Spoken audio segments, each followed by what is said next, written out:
Fala pessoal, Flávio aqui da First Line. Passar para vocês hoje como é que é feito a parte de geometria da suspensão quando o carro tem suspensão a ar.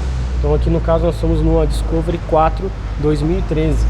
Então a primeira parte do procedimento é a gente colocar o carro no modo de alinhamento. Esse carro tem modo de alinhamento para que o carro seja feito o alinhamento na altura correta.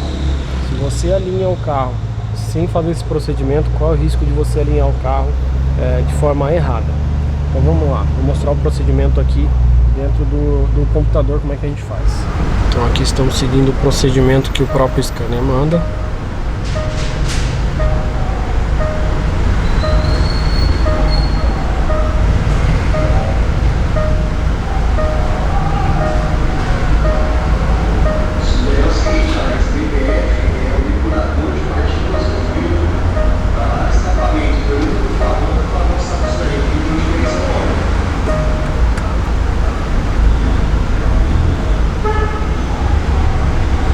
Aqui ele já acusou, ó, operação bem sucedida. Só finalizar aqui. Bom, agora vamos funcionar o carro para ver se ele realmente registrou, porque ele acusa no painel.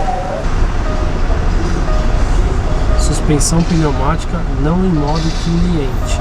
Então ele desabilita toda a suspensão. Se quiser olhar aqui, ó, ele já não deixa eu mexer na suspensão.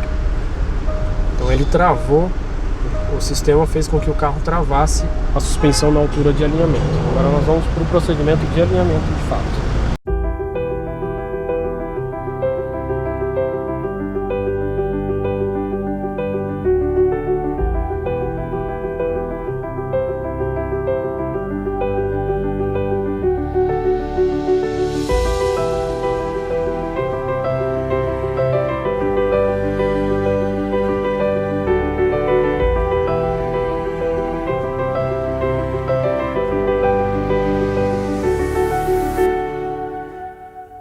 Bom pessoal, então estamos aqui agora na Quadrelli com o Wagner, proprietário aqui. Quadrelli é uma parceira, um parceiro nosso já de muitos anos, já que desde que a gente está com a oficina, nós fazemos toda a parte de geometria dos carros, dos nossos clientes aqui com eles. E a ideia de fazer esse vídeo aqui, mostrar para vocês o processo, como é a geometria da suspensão, no caso aqui de uma Discovery 4, para vocês entenderem os detalhes da coisa, de quando a gente fala que não é tão simples assim, não é tão comum alinhar um carro desse. Então a gente vai mostrar aí o passo a passo como é. Então ó, só para vocês entenderem, todo carro ele precisa ser alinhado conforme os padrões de fábrica. Então aqui no equipamento, dá uma olhada, a gente vai selecionar o carro certo, conforme a especificação do fabricante. Aqui a gente vai fazer a calibragem dos alvos, né? Que antigamente se falava que era run out, né? E agora, como a máquina moderna é 3D, a gente faz uma calibragem empurrando o carro para trás e depois colocando ele para frente. A gente pode te mostrar isso aí agora. Ele já deu um erro porque o carro está muito desalinhado, né? Como fez mecânica no carro, está muito desalinhado, então a gente tem que refazer o processo. Às vezes o volante está muito torto e tal, a gente tem que refazer o processo para até chegar no ponto zero. Então aqui os alvos foram lidos, né? E aí ele dá um panorama geral do alinhamento, cambagem, tudo, né? As cambagens traseiras, convergências traseiras. E agora a gente vai partir para a medição do caster, né?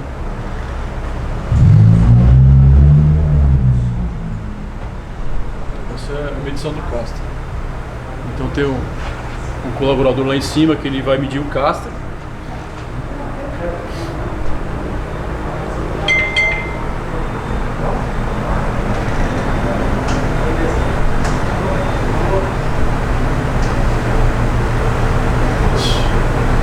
Eu vou retornar para o centro.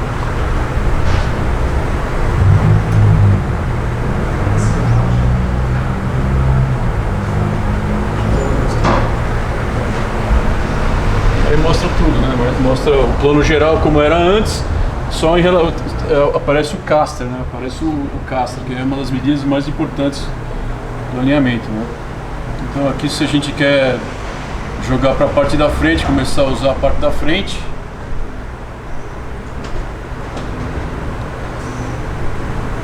Isso aqui é a parte de trás, né? As cambagens estão, apesar do verde, estão ligeiramente uma diferente da outra, né? A convergência traseira também está aberta. E a gente passa aqui para frente. Também os castros estão do lado direito está correto, do lado esquerdo não, as cambagens estão completamente fora, está muito divergente. Então essa aqui é a parte que a gente começa a trabalhar no carro. Aqui a gente vê o Cláudio mexendo aqui nas regulagens, né? Esse carro a gente gosta muito, o alinhador gosta muito, principalmente a gente, ele tem reguladores de cambagem e caster, né? Isso é muito importante no carro moderno, né? E muitos carros não tem mais essa regulagem e aí fica muito complicado, né? Você zerar o ângulo do carro, né? E nesse carro existe a cambagem e o caster. E obviamente a convergência no final. Isso é muito importante. Ok, então aqui o Cláudio está alinhando o eixo traseiro, né? O eixo traseiro é convergência e cambagem. E um detalhe importante desse elevador é que ele tem uma bandeja que ela inclina não só para frente e para trás, mas das laterais. E ela é dividida no meio. A maioria dos elevadores que tem, ela só faz esse movimento. Isso é errado. Por quê? Porque a roda, além dela fazer assim, que é a cambagem, ela movimenta assim também, que é a convergência. Então isso é muito importante. Esse é um detalhe fundamental, uma diferença fundamental.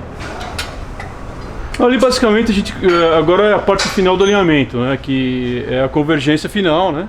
Depois de fazer a parte traseira, a gente volta para a dianteira para fazer a convergência. E basicamente é colocar o volante no meio, bem centralizado com o painel. A gente prende ele ali, uma ferramenta básica, e nada mais. Aí o Cláudio vai terminar a convergência e o carro está alinhado. Mas antes queria só para vocês entenderem um pouquinho do que é o Quadrelli, um pouquinho da história, pedir para o Wagner contar um pouquinho como é que começou a oficina, algumas curiosidades aí do meio do caminho, só para vocês entenderem um pouquinho quando a gente fala de uma empresa que é focada em um determinado nicho, em uma determinada especialização, que é o caso deles aqui. E aí, Wagner, como é que começou a história? Tudo começou com o meu saudoso pai, né? Quando nós viemos dos Estados Unidos em 1971. E a oficina era no Campo Belo. A oficina era muito pequena, cabia 2 lugares, um lado do outro, né? E meu pai era uma pessoa muito detalhista, né? Ele veio dos Estados Unidos, trabalhando com carro de alta categoria, mas lá ele fazia motor, fazia câmbio, né? E aí no Brasil, quando ele veio em 71, ele descobriu que existia poucos alinhamentos em São Paulo, né? E a máquina era completamente simples, era uma máquina análoga, né? Aquele feixe de luz, era super simples, né? Mas como meu pai, ele não é engenheiro, meu pai era autodidata, né? Mas ele era muito detalhista, ele gostava das coisas até o fim, ele curtia fazer, ele que via tudo até o fim, né? Direitinho, tudo. E aí foi caminhando, né? Aí depois em 85, né? Em 85 veio o primeiro computador, que era um Hunter, um C111, e esse revolucionou a maneira de alinhar carro, né? Porque ele trouxe simplesmente, no começo ele trouxe 2 cabeçotes da frente só. E já media caster, cambagem. Foi uma revolução, foi uma coisa muito bacana. Isso em 85, né? Aí depois, para resumir, a gente veio para cá, né, para a sede própria, no Butantã, né? Aí depois veio computadores mais avançados, né, com Windows, né, que facilitou cada vez mais o alinhamento, mais rápido, né, o alinhamento mais preciso, né, muito mais preciso, né? E depois foi caminhando, né? A gente desmonta pneu também, as primeiras máquinas, a primeira máquina de desmontar pneu, meu pai também introduziu, foi em 87, foi uma revolução, e era super simples. Era praticamente, naquela época, tinha pouca roda de liga, né? Tinha pouca roda de liga, era mais ferro. Mas eu lembro que até o pessoal da Pirelli veio ver essa máquina. O pessoal veio da Pirelli, veio ver a máquina, que era uma...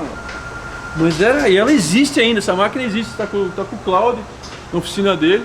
Ela realmente existe ainda, é super simples. E depois foram avançando, né? Como tudo, né? A parte de motores, né? A parte eletrônica, né? Tudo foi evoluindo rapidamente, né? Entendeu? E agora que a gente está aqui, né? Toda hora a evolução, a gente tenta caminhar, né? Correr atrás da evolução, né? E graças a Deus estamos chegando lá, conseguindo chegar lá, né? É bacana que assim, acho que o nível de detalhamento que eles têm, atenção em cada ponto do carro para que realmente fique todo alinhado, é o que faz a diferença, é o que traz a qualidade. Diversas oficinas renomadas de São Paulo trazem os carros aqui. Muitas marcas também, quando não conseguem resolver, geralmente traz os carros aqui. Agora, para finalizar, né, esse carro não é um carro difícil de alinhar. Tem os seus macetes para alinhar. Mas existem outros carros, né, Ferrari, são complicados de alinhar, né?